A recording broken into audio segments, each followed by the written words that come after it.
Why is John Deaton's attorney so certain that Hinman's records will soon be made public? By the way, over the past several months, the Ripple network has just added these addresses, which have a value of between 10 and 100 million XRP. Last but not least, David Schwartz gave his opinion on the current Silicon Valley Bank case. Yet, the issue still stands. Would the SVB's bankruptcy affect Ripple's daily operations? Continue reading to find out more. Check out this new video as soon as possible if this sounds like something that would be of interest to you. The lawyer claims that regardless of the judge's ruling in the SEC v. Ripple case, these documents will be made public. The emails and papers used to compose Bill Hinman's contentious 2018 address at the Yahoo Finance All-Market Summit, also known as the Hinman Materials, will eventually be made available to the public. John Deaton, an attorney, has said, as stated by the founder of CryptoLaw in a Twitter thread yesterday, Judge Analisa Torres is likely to declare the documents judicial documents, making them publicly accessible with some redactions, if she uses them as evidence in her summary judgment decision in the United States Securities and Exchange Commission case against Ripple. More crucially, Deaton thinks that even if this doesn't happen, these documents will still be made public. Regardless of Judge Torres' decision to seal or not, I think the emails and speech draft will eventually be made public. I made this assumption based on the first few tweets in the conversation. Remember that neither the SEC nor the omnibus motion succeeded in sealing the records. Why then is Deaton so self-assured? According to Deaton answer, the SEC will pursue additional crypto enforcement proceedings where these papers might be helpful in defending against targets like crypto exchanges. The lawyer had said in July that the SEC would eventually pursue a cryptocurrency exchange. This stance is still held by the attorney. As a red flag, the attorney uses reports of a large number of subpoenas and will notices issued to cryptocurrency projects and businesses.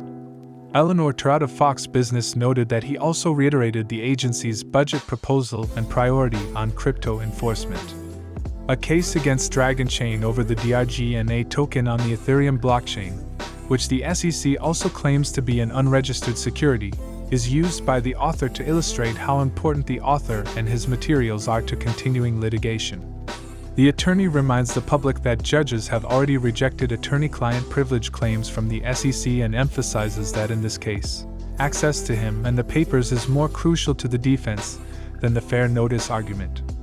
Hinman, the then director of the SEC's Division of Corporate, made the contentious contention that Ethereum is not a security since the blockchain is sufficiently decentralized in his fiery address. The fact that Dr. Rosalind Layton, a policy analyst, had submitted a motion in the Ripple case opposing the SEC's request to have the papers sealed was not also emphasized above, even though it is the same blockchain technology that Ripple runs on. Deaton also claims to have submitted a similar request under the Freedom of Information Act, which he wants to pursue since the truth will come to light, he claims. Notwithstanding Ethereum's 2014 ICO, Deaton said and had claimed that cryptocurrencies on sufficiently decentralized blockchains are not securities. He particularly cited Bitcoin and Ethereum as examples. Due to the shock of the SEC's legal action against Ripple over XRP 2 years later, many in the cryptocurrency community requested documents pertaining to the speech draft from Ripple. In particular, it makes one wonder why the agency opted to pursue Ripple rather than Ethereum. Recall that the SEC initially rejected Ripple's request, claiming that the speech was personal in nature and hence unrelated to the matter at hand. The agency changed its story, stating that Hinman wrote the speech with assistance from the agency's lawyers, claiming attorney-client privilege, in response to the judge's request for the materials.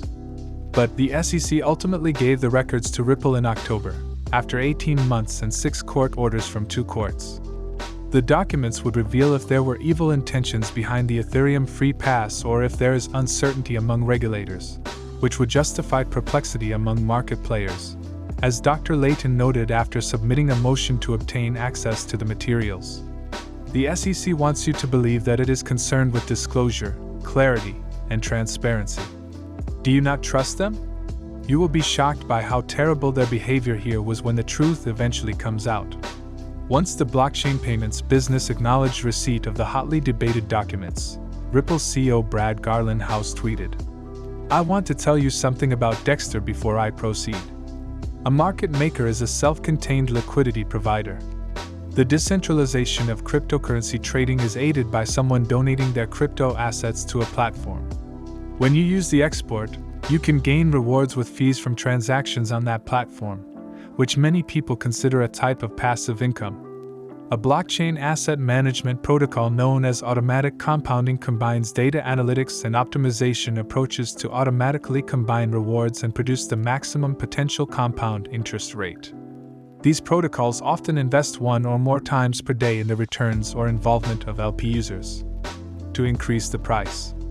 It is crucial to make it clear that anyone can use Dispel to offer liquidity to decentralized platforms like Uniswap, SushiSwap, and other similar ones. Additionally, there are many advantages to making this kind of long-term investment, including the fact that you can earn rewards while your cryptocurrency is still in staking and that decentralized platforms based on blockchains that coordinate crypto trading on a massive scale among many users are entirely powered by automated algorithms. If you use the URL provided in the video description, you can collect Dixwell's special welcome registration bonus. This incentive entails receiving as much as 100 XRP. That is a liquidity bonus for attendance.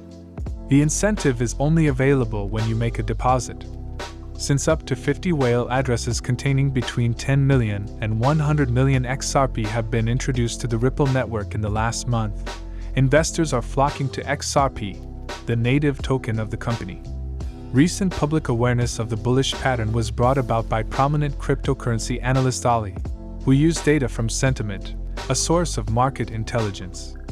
The mood chart shows that between February 21st and February 23rd, there was a significant increase in the number of whale addresses holding between 10 million and 100 million XRP. Prior to this sudden surge, as of February 16th, there were just a little more than 116 of these whale addresses.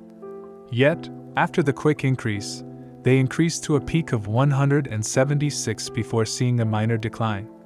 Regardless of the deterioration as of the time of publication, there were 171 of these addresses, which is the greatest number seen this year. These addresses have also significantly increased their overall cumulative balance over the previous month, accumulating 420 million XRP, which is currently worth $161 million. As a result, there is a total balance of 4.0 billion XRP, which at current pricing is worth $1.5 billion. Moreover, the total number of addresses on the Ripple network has increased to 4.6 million at this time. On March 1st, the number of addresses exceeded the 4.6 million mark, to as many as 295 of these. According to information from Messari, addresses presently possess XRP tokens worth at least $10 million.